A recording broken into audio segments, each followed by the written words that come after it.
अस्सलाम वालेकुम दोस्तों, welcome back to my YouTube channel कुन कुकिंग वन। आलू की आज एक ऐसी रेसिपी आपसे शेयर करने वाले हैं कि अगर इसको आपने बना लिया तो यकीन करें चिकन मटन आप भूल जाएंगे। इतनी कमाल की बनती है, टेस्ट इतना लजीज होता है जिस तरह से आप चिकन खा रहे हो। तो बनानी बहुत ज़्यादा आसान है। चलें जी चलकर वीडियो में देखते हैं बिना टाइम वेस्ट किए। बिस्मिल्लाहिर्रहमानिर्रहीम। 1 कप ऑयल के अंदर हमने 2 मीडियम साइज के प्याज रफली चॉप करके शामिल कर दिए हैं। प्याजों को आपने सौते करना है 3 से 4 मिनट के लिए मीडियम टू हाई फ्लेम पे पकाते हुए आपने इनको सोते कर लेना है। यहाँ पे आप देख सकते हैं कि प्याज हमारे अच्छी तरह नरम हो जाएं। जब इस स्टेज पे आ जाएंगे तो हल्का हल्का कलर चेंज होना शुरू हो जाएगा। बस इतनी ही हमने इनको पकाना है। अदरक लहसुन का पेस्ट शामिल करेंगे। 1 टेबल स्पून फ्रेश कूटा हुआ अदरक लहसुन का पेस्ट शामिल करने के बाद आपने 1 मिनट के लिए लाजमी इसको पका लेना है। लहसुन के अंदर कच्चेपन की स्मेल होती है वो आपने दूर करनी है। उसी के साथ टमाटर शामिल करेंगे। टमाटर हमने यहाँ पे पीस लिए हैं।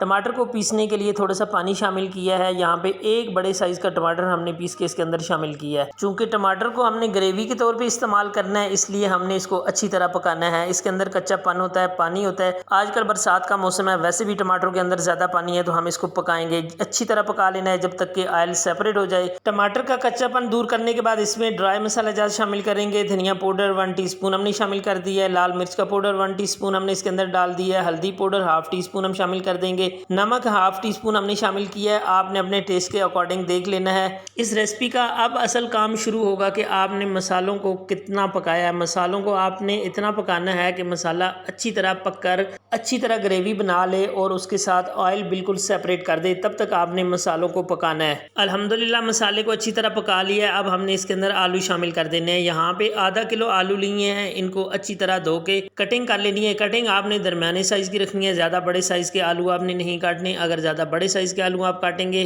तो वो गलने में ज़्यादा देर लगाते हैं और जो छोटे साइज के पीसेस होते हैं वो बिल्कुल ज़्यादा गल जाते हैं और बड़े साइज के जो हैं वो रह जाते हैं। तो इसलिए एक जैसे साइज के आपने आलू काट के मसाले में अच्छी तरह इनको भूनना है। यहाँ पे आलूओं को हम तकरीबन 5 मिनट के लिए भूनेंगे। 5 मिनट से कम आपने किसी भी सूरत नहीं भूनना।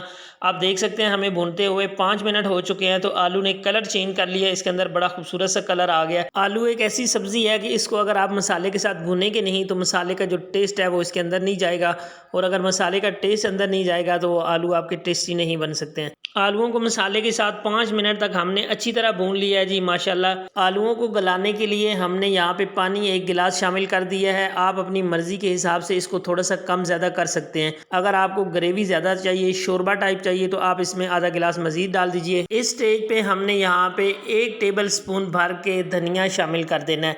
ये धनिया पाउडर नहीं है, दरदरा सा कूटा हुआ है हामन दस्ते में, ये हमने शामिल कर दिया है। गरम मसाला हम यहाँ पे 1/2 टीस्पून शामिल कर रहे हैं। ये दोनों मसाले आपने पहले बिल्कुल शामिल नहीं करने।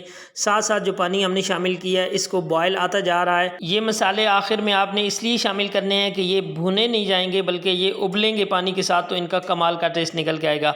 फ्लेवर के लिए 4 से 5 अदद हरी मिर्चें आपने शामिल कर देनी है। इनका भी लास्ट पे आपने शामिल करना है, बहुत कमाल का फ्लेवर आता है इनका भी। अब ढक्कन लगाकर 15 मिनट के लिए मीडियम टू लो आंच पे हम इसको पकाएंगे। आलू को पकते हुए 15 मिनट हो गए हैं जी। ढक्कन हमने इसका उतार दिया। दरमियान में 2 दफ़ा चेक भी किया हमने कि कहीं नीचे तो नहीं लग रहा, पानी कितना रह गया। तो अल्हम्दुलिल्लाह यहाँ पे आप देख सकते हैं कि बहुत अच्छी तरह पानी इसका ड्राई हो चुका है, गाढ़ी ग्रेवी बन चुकी है। हमें इस तरह की ग्रेवी चाहिए थी। अगर आपको पतली चाहिए तो आप इसको थोड़ा सा कम पकाइए। अल्हम्दुलिल्लाह हमारा आलू ग्रेवी बनकर रेडी हो चुका है। चूल्हा इसके नीचे बंद करेंगे और 5 मिनट के बाद हम इसको मजीद गार्निश करेंगे कसूरी मेथी के साथ। 1 चम्मच आपने कसूरी मेथी लेनी है, वो आपने हाथों में क्रश करके इसके ऊपर डाल देनी है। इतना कमाल का टेस्ट आता है, इतनी प्यारी खुशबू आती है कि आप यकीन करें इतना मज़ा चिकन मटन में नहीं होगा जितना इस वाले सालन में है। तो आपने आलू की ग्रेवी वाला ये सालन लाजमी ट्राई करना है और मुझे कमेंट्स की सूरत में बताना है कि आपने इसको ट्राई किया तो कैसा बना है। अगर वीडियो पसंद आई है तो प्लीज़ वीडियो को लाइक कर दीजिएगा। चैनल पे न्यू आए तो चैनल को सब्सक्राइब कर दीजिएगा। मुझे दीजिए इजाज़त। अपना बहुत ज़्यादा ख्याल रखिएगा। अल्लाह नेगेबान।